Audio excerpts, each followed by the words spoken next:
Hello दोस्तों, नमस्ते, प्रणाम। मैं आपकी संगीता पटेल, संगीता देहाती लोकगीत चैनल में आप सभी का स्वागत है। बहुत ही प्यारा ननंद भाभी का नोक-झोंक सोहर का उठान गीत है और ये उठान गीत कैसे लगे कमेंट में ज़रूर बताना। अंगना से बोली ननदिया कंगने हमें ले बई हो, भौजी तोहरा के भैले ललनवा कंगने हमें ले बई हो, भौजी तोहरा के भैले ललनवा कंगने हमें ले बई हो। भीतरा से बोली भौजिया ससुरे सुने ले बई हो, बाबा दहिए अपन बायलवा कंगन नहीं दे बई हो, बाबा दहिए अपन बायलवा कंगन नहीं दे बई हो।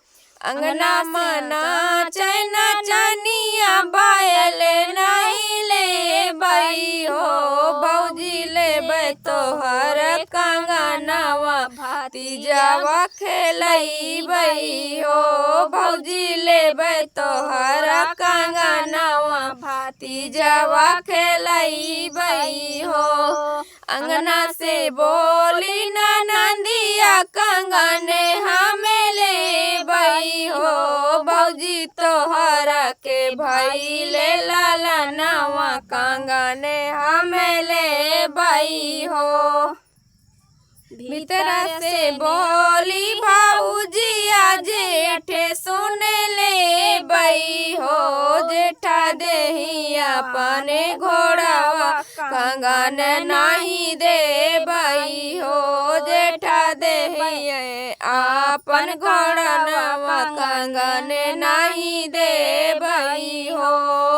अंगना मना चैना नंदिया बायल नहीं ले बई हो, भौजी ले तोहर कंगनवा भतीजावा खेलई बई हो, भौजी ले बई तोहर कंगनवा भतीजावा खेलई बई हो।